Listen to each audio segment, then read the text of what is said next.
सकाळी सकाळी पहाटे 4 वाजलेले आहे.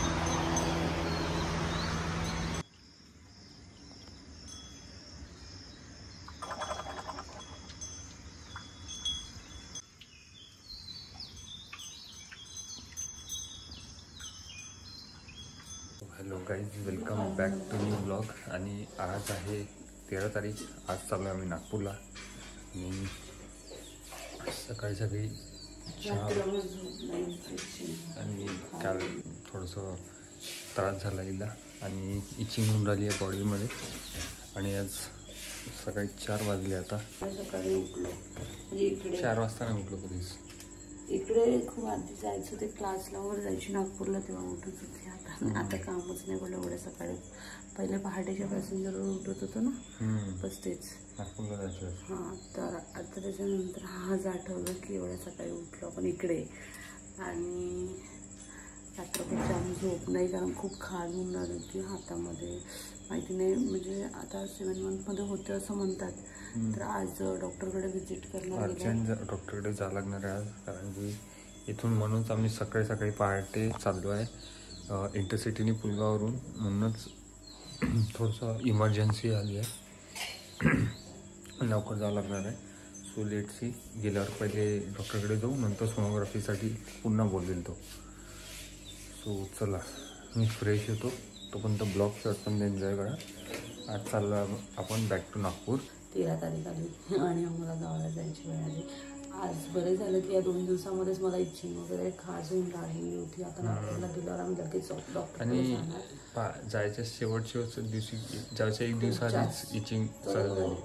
रात्रभर मला झोप नाही, इतकं खाज झाली हातांमध्ये पायामध्ये. डॉक्टर ॲक्च्युली हे नॉर्मल नाही आहे. बेली किंवा म्हणजे बेलीवर वगैरे झाली तर ते नॉर्मल आहे, पण बाकी अदर ठिकाणी झाली तर ती खाज नॉर्मल आहे. म्हणूनच आम्ही अर्जंट विजिट करणार आहे. माझ्या आता पण हातामध्ये असं ब्लड असं. तिकडे नाश्ता बनवून उपमा बनवला होता, डब्यात घेऊन जायचा विचार होता, पण वेळेवर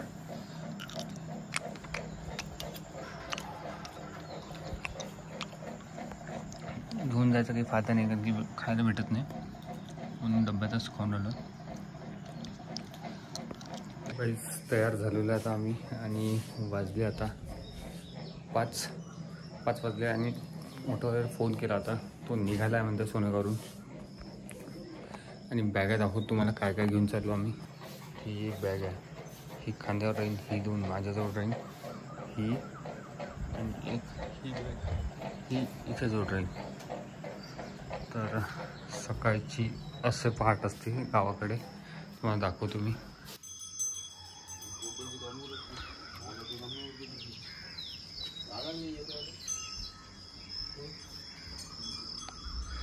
सकाळी सकाळी फ्रेश हवा राहते, चिमण्यांचे आवाज बघा. A few moments later. आता आम्ही ऑटोवाल्यांचा वेट करत आहे. त्यांनी 5 वाजताचा टाईम दिला होता. 5 वाजून गेलेले आहे. आणि इकडे मस्त सकाळी सकाळी मोसम बघा किती छान झालेला आहे. आणि आता आम्ही निघू लवकरच. आईने पण सामान वगैरे आणलं लागलं आतमधलं. बॅग आणते का बाबू वेळेपर्यंत? तर चलो आता. आणि सासूबाई माझ्या स्टेशनवर येणार आहे, सो त्यामुळे त्या वेट करत आहे पुलगावला. आणि आम्ही आता निघतो आहे, कारण ऑटोवाला पण येईन जवळजवळ आता.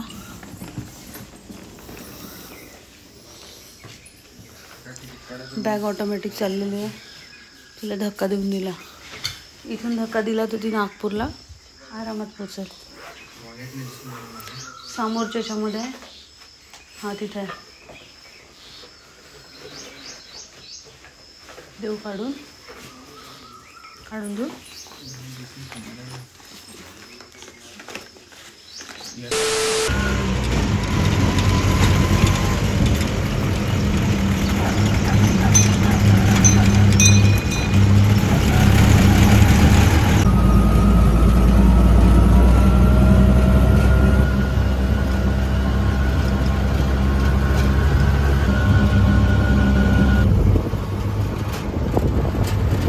One eternity later. या साईडने जर आलो असतो तर बिलकुल जवळच होतं, खूप लांब नव्हतं. खूप लांब झालं पूल. मोठ्या पुलावर जाम थकलो कारण आम्ही इतकं पूर्ण राऊंड घुमत आलो आहे. आता स्टेशनला पोहोचलो. ट्रेन मिळते, राईट टाइम आहे ट्रेन. मला ना लय मोठा कसरत नाही झाली. तेवढ्यानं बरं आहे की धावपळ नाही झाली आपल्याला. बॅग त्यावर ठेवता याच्यावर. हां पण एवढ्या सकाळी स्टेशनवर आले आणि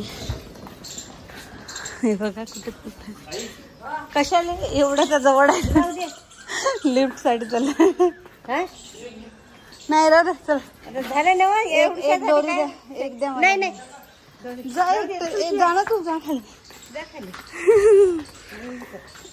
एवढं थोडंसाठी लिफ्ट लागू.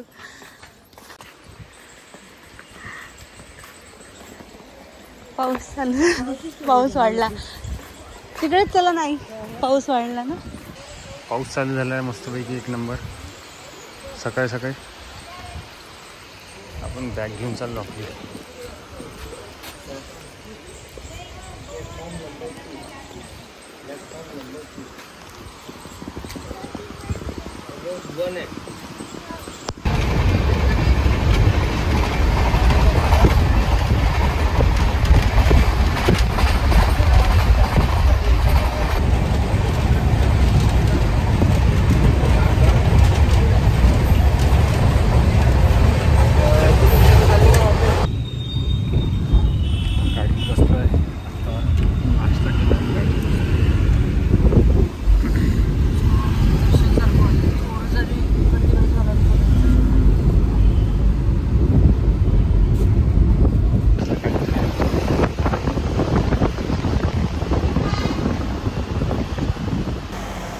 बाईक जशी तशी आपण ठेवली तशी.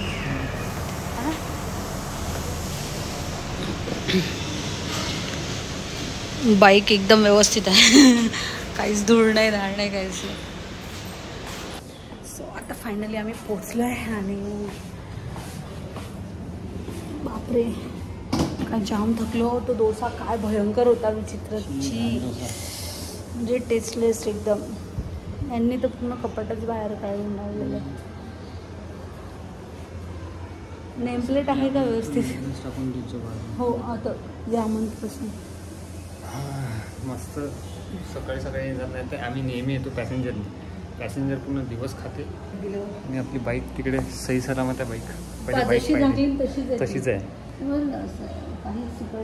धुळे असेल त्याच्यावर, फुल टाईट करून गेलो तो बाईक. चला आता घरी जाऊन भेटतो. फायनली गाईज आपल्या घरट्यात आलो आहे आम्ही.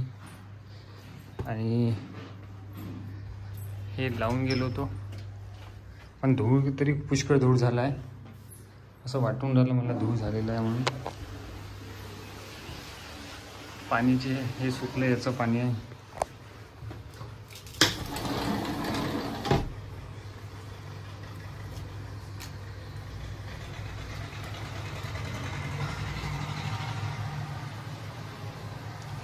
आता पुन्हा साफसूफ केला आहे, पडदे होते काढकूड केले, पुन्हा घरात पोछा मारला. पण हे अजूनही काढायचंच आहे. मनी प्लांटचीच वाट लागते. आमच्या सगळ्या प्लॅनची वाट लागते. तरी आम्ही पाऊस येईल म्हणून हे करून गेलो होतो. आणि आपली टी व्ही सही सलामत आहे. थोडंसं मंदिरावर आणि टी व्हीवर कपडा मारायचा आहे. आणि हे पुन्हा साफसूफ केलं आहे. आता अशी वेळ आली आहे की ते CCTV बसवणं आहे. 101% आम्ही जे स्टिकर लावलं होतं, इथे एवढे डॅश लोक आहे. अजून स्टिकरसुद्धा काढून दिले आणि ते फालतूची कामं करून ठेवले तिथे. इकडे गौरवने चहा बनवलेला आहे आता. आणि बिस्किट खतम केले तो त्याचे खाता आहे बिस्किट. क्रॅकजॅक माझे आहे, त्याचे मोनाको आहे. किलो हा पॅकेट ठेव बरं. तर आता बिस्किट खातोय आणि आभाळ आलेला आहे तिकडे, पाऊस येईल असं वाटत आहे. आणि ब्रेड टोस्ट वगैरे खतम झालेले आहेत घरच्या, कारण आता आम्ही आणलंच नाही, इकडे होतो नाही तर. आणि भूक एवढी लागली आहे, तो डोसा खाल्ला पण काही अर्थ नाही झाला. त्या डोशामध्ये काही ठीकठाक नव्हतं, तो डोसा काही कामाचा नव्हता. आय थिंक तरी तो नेक्स्ट येणाऱ्या ब्लॉगमध्ये असेल. आम्ही आज हॉस्पिटलला जाणार आहे 7 मंथ चेकअप. बघू आता काय म्हणतात तर हॉस्पिटलमध्ये डॉक्टर. आणि एवढं भयंकर झालं माझ्यासोबत, मला काहीच आयडिया नाही. 7 मंथ म्हणजे खतम होताना 8 मंथ स्टार्ट होतो 8वा महिना, तेव्हा असं काही होतं, मला काहीच आयडिया नाही. खरं तुम्हाला जर माहीत असेल तर मला कमेंट नक्की करा, कारण माझं कसं फर्स्ट प्रेग्नन्सी आहे त्यामुळे मला नाही माहिती. पण मी या 2 दिवसामध्ये एक वेगळा अनुभव घेतला आहे. बेली इचिंग तर होतं, ते कॉमन आहे, त्याचा काही इश्यू नाही. पण मला 2 दिवसापासून रात्रीच्या वेळेत पूर्ण ऑल बॉडीमध्ये म्हणजे हात पाय या सगळ्या गोष्टीमध्ये म्हणजे माझा फेससुद्धा असं इचिंग करायला लागतो आणि खूप खास सुटत आहे. मला माहिती नाही काय होत आहे तर. पण मी जे काही यूट्यूबवर सर्च मारलं किंवा डॉक्टरशी कन्सल्ट केलं तर डॉक्टरनी मला एकच सांगितलं की ते जे लिव्हरचा काहीतरी इश्यू असतो हो ना, सो त्याच्याशी रिलेटेड असतं काहीतरी. आता आज हॉस्पिटलला गेल्यावर कन्फर्म होऊन जाईल की काय प्रॉब्लेम होऊन आला आहे. बस गॉड सेड की देवाला प्रे करते स्वामींना की बाळ एकदम व्यवस्थित असो, बस काहीच प्रॉब्लेम नाही झालेला असो. आणि येणाऱ्या ब्लॉगमध्ये तुम्हाला कळेलच की काय झालं काय नाही. तर बस देवाला हात जोडत आली की एकदाचं बाबा सगळं ठीक असू दे, कारण आता 2 महिने काढायचे आणि एकदम सेफली ही जर्नी कंप्लीट होईल. कारण आता 8वा महिना लागेल आणि 8-9 हे 2 महिने नीटली निघाले पाहिजे. हीच प्रे करते आता स्वामींकडे. सो तुम्हाला जर माहिती असेल याबद्दल काही आयडिया असेल की हे नॉर्मल आहे काय आहे ते सगळं, तर तुम्ही कमेंट करून मला सांगू शकता. तसं तर आता नेक्स्ट येणाऱ्या ब्लॉगमध्ये तुम्हाला ते कळेलच, कारण मी संध्याकाळच्या वेळेत हॉस्पिटलला जाणार. तर तो शूट तर नेक्स्ट ब्लॉगमध्ये टाकणार मी, कारण आज एवढं छान थकलेलो आहे की आजचा ब्लॉग जो आहे तो मी आजच्या पुरतं म्हणजे दिवसभरापुरता शूट करणार. सायंकाळचा शूट नेक्स्ट ब्लॉगमध्ये राहील. सो चलो मी आता चहा वगैरे घेते आणि मग तुम्हाला दाखवते की मी घरून काय काय सामान आणलेलं आहे. तिकडे असताना मला भरपूर ब्लॉग शूट करायचे होते, पण काय झालं ना की थोडं मला यावेळेस असं वाटलं की ते म्हणतात ना की मुलीला म्हणजे प्रेग्नेन्सीमध्ये आईकडे राहायचे की हे असतं वेगळंच हे असतं, म्हणून मी त्यामध्ये ना शूट वगैरे केले नाही, फालतू टाईमपास केला नाही. जेही काही शूट घेतले ते सगळे ब्लॉग टाकणार आहे आणि येणारच आहे चॅनलवर. पण एवढे काही शूट घेतले नाही आणि मस्तपैकी एन्जॉय केला. तिकडे गेली तर छान टाईम स्पेंड केला. सो चलो आता मी माझं चहा कंप्लीट करून घेते, पिऊन घेते पूर्ण. 1 hour later. तर गाईज आता फ्रेश झालो होतो. आता मी बाहेर गेलो होतो काही आणायसाठी, पण ते काही वेळेवर भेटलं नाही. सो आता चाललो आम्ही बाहेर. आणि बाहेर कशासाठी चाललो आहे, आज पोपट असा झाला की फ्रायडे होता आणि फ्रायडेला OPD बंद राहते. पण हे लक्षातच नव्हतं आमच्या. पहिली गोष्ट म्हणजे तरी पण डॉक्टरच्या सजेशनने आम्ही जे इचिंगचा प्रॉब्लेम आहे तो सॉल्व्ह केलेला आहे. मेडिसिन आणि डॉक्टर एवढा चांगले आहेत त्या मॅडम की कधीच ॲटिट्यूड दाखवत नाही. त्यांच्याबद्दल बोला थोडं कमी आहे आणि त्या खरंच खूप सपोर्टिव्ह आहे. त्यांना फोन केल्याबरोबर त्यांनी मागे पण मला प्रिस्क्रिप्शन हे केलं होतं. हा, आणि म्हणजे तेव्हा सर्दी वगैरे झाली होती मला, खोकला वगैरे खूप आहे ना, ताप वगैरे. कितवा महिना होता तो तेव्हा? फर्स्ट ट्रायमेस्टर मध्येच हिला सर्दी जास्त झाली नाही, सेकंड ट्रायमेस्टर मध्ये. हा सेकंड मध्ये होतं. पण तेव्हा सर्दी खोकल्याने खोकलताना पूर्ण असं पोट हालत होतं, लंग्स मध्ये प्रॉब्लेम ते थोडस. पण आता जे प्रॉब्लेम आहे तो मला तरी असं वाटतं जरा मेजर वाटत आहे. 2 दिवस खाजून हे बघा मला आता सायंकाळ झाली की असं. आणि तो इश्यू जो होतो तो रात्रीच होतो, दुपारपर्यंत होत नाही. ते अशी नाटकं त्या. आणि हो हा रात्रीचाच प्रॉब्लेम आहे, दिवसभराचा प्रॉब्लेम नाहीये.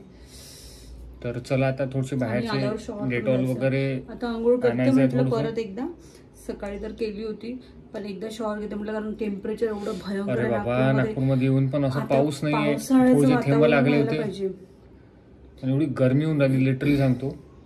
आता चहा वगैरे पिलो आम्ही, खाली गेलो तर असं चिप्प होऊन गेलं माणूस. दुपारी येऊन थोडं झोपलो कूलर काम नाही करत. आणि यावेळेस असं वाटलं की पूर्ण दिवस भेटला आम्हाला, कारण की आम्ही येतो सायंकाळी 5 वाजता पॅसेंजरनी ना आज इंटरसिटीने आलो सकाळी तर थोडंसं रिलॅक्स वाटलं, म्हणजे वेळ का हा आणि रेस्ट पण झालं. रेस्ट पण आणि मेन म्हणजे या वेळेत नागपूरमध्ये कूलर निघून जातात, पण कोणाचेच कूलर निघालेले अजूनही कूलर तसाच आहे. गरम होत आहे. आता म्हटलं आंघोळ करते, पण मी आता पहिला डेटॉल वगैरे घेऊन येते, मग शॉवर घेऊन मस्त थंड. सो गौरव पण तेच बोलला तर बाहेर जायचंय, तर काही आंघोळ करू नको, तिकडून आल्यावर चला तो जाऊन बाहेर. तर चला गाईज जाऊन येतो. आज तर तसं अर्जंट जायचं हॉस्पिटलमध्ये, तर कारण की थोडंसं पण बंद आहे आज, ओपीडी बंद आहे. तर चला मॅडमनी तेवढं सांगून दिलं तेवढं चांगलं. आणि उद्या सकाळी मला लंच ब्रेकमध्ये एक्स्ट्रा 45 मिनिटचा असतो, 15 मिनिट अजून एक्स्ट्रा घ्यायला, 1 तासात जाऊन येणं होईल ना आपलं? हो होऊन जाईल. सोनोग्राफीचं माहिती नाही आता काय होतं काय नाही. एक होतं की 2-1.5 तास लागतो, कारण डिपेंड करतं किती रश असेल हॉस्पिटलमध्ये. सो लेट्स सी, चला भेटू. गाडी तर मी मगाशी कवर काढून आलो, गाडी टॉपअप आहे, काहीच नाही. मी वॉश करून क्लीन करून ठेवून गेलो होतो, म्हणून ते वेळेने बरी आहे. आणि महत्वाची सूचना गाईज, तुम्ही पण लोक काळजी घ्या. म्हणजेच कोरोना आलेला आहे असं ऐकायला येतं कुठेतरी साऊंड, तर म्हणून म्हणते की जेवढं होईल तेवढं पब्लिक मध्ये थोडं सेफ राहा, काळजी घ्या. आणि आता मला पण काळजी घेणं खूप गरजेचं आहे. जसं की माहिती आहे तुम्हाला, तर माझा 7 मंथ कम्प्लीट होत आहे, 8 मंथ स्टार्ट होत आहे. आणि आज मास्क घेणार आहे आम्ही. आणि हो, आणि आम्ही तर तसं सॅनिटायझर मी तर माझ्या बॅगमध्येच नेहमीच कॅरी करते. पण ऍक्च्युली स्कार्फ बांधण्यावरून मला बऱ्याचदा कमेंट आलेल्या होत्या, पण माझं ना स्कार्फ बांधण्यामागचं रिझन हेच असतं, आम्ही कोरोना सिच्युएशन मधून निघालेलो आहे, आम्हाला माहिती आहे काय पेन असतं, काय दिवस असतात ते, तर ते विसरू शकलो नाही अजूनपर्यंत. म्हणून आम्ही थोडं काळजी घेतो. आणि आता खरं तर मला खूप जास्त काळजी घ्यायची गरज आहे. त्याचबरोबर तुम्ही लोक पण घ्या, कारण पेशंट ऑलमोस्ट निघून राहिलेले आहे. गौरवनी बॅग घेतली, आणि ही बॉटल कशाला घेतली? अच्छा, आतमध्ये टाकायचं का ते?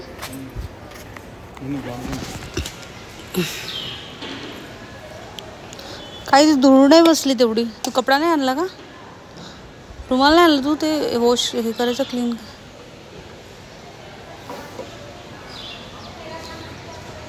ते बघ कसं चालून राहिलं.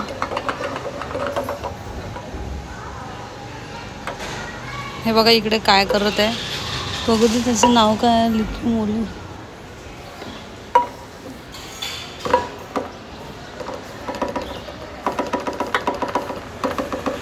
ते चालत बघ कसं आहे.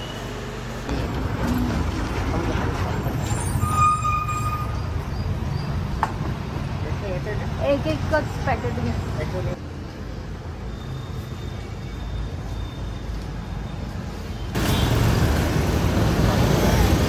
किलो जांभूळ घेतली. कसं दिलं? हे घे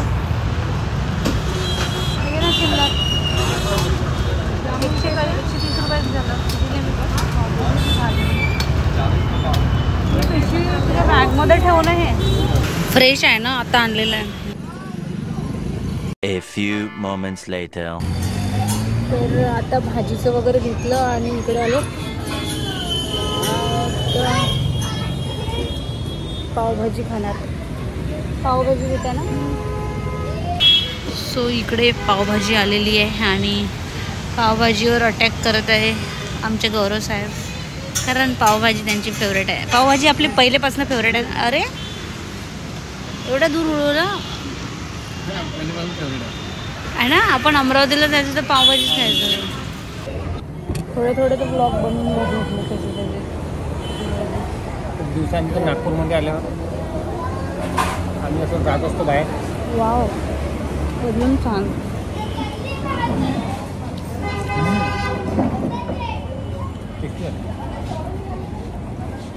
बेबीला आवडलं. मुवमेंट करणं चालू झालं. हादोडी दिसते. आधी पाव आवडायचं नाही आम्हाला, आता हळूहळू पाव खायला लागलो. One eternity later. आत्ता झाला, थोडा वेळ झाला आम्ही आलो. आज कूलर लावायची वेळ येणार आहे.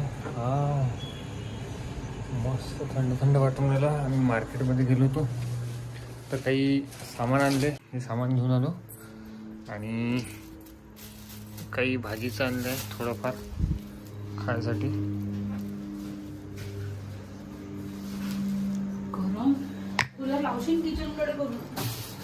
चला आता हे एवढं सामान आहे, काही फ्रूट्स आणले. हे अंगूर एवढीशे 100 रुपये पाव. वा रे वा, छटाक भरायचे अंगूर 100 रुपयाचे. आणि मी कपडे चेंज करतो आता, खूप गरमी होऊन राहिली. तर आता इकडे भाजीचं वगैरे काढखू करून ठेवलं आहे. हे सगळं नंतर लावणार, पहिले आता स्वयंपाक करते. आणि हे बघा आमचे साहेब इकडे मोबाईलमध्ये. आज असं वाटलं का आम्ही आलो म्हणून वेळेवर, जास्त दिवस भेटला आम्हाला कामासाठी. पूर्ण दिवस यूज झाला. आमचं कामं झाले, आमचे हॉस्पिटल तर नाहीच चालू झालं, पण गोळ्या वगैरे आणली आम्ही. चिंच होतं इश्यू, पण आता उद्या मला एक्स्ट्रा अर्धा तास एक्स्ट्रा ब्रेक टाकून जावं लागतो.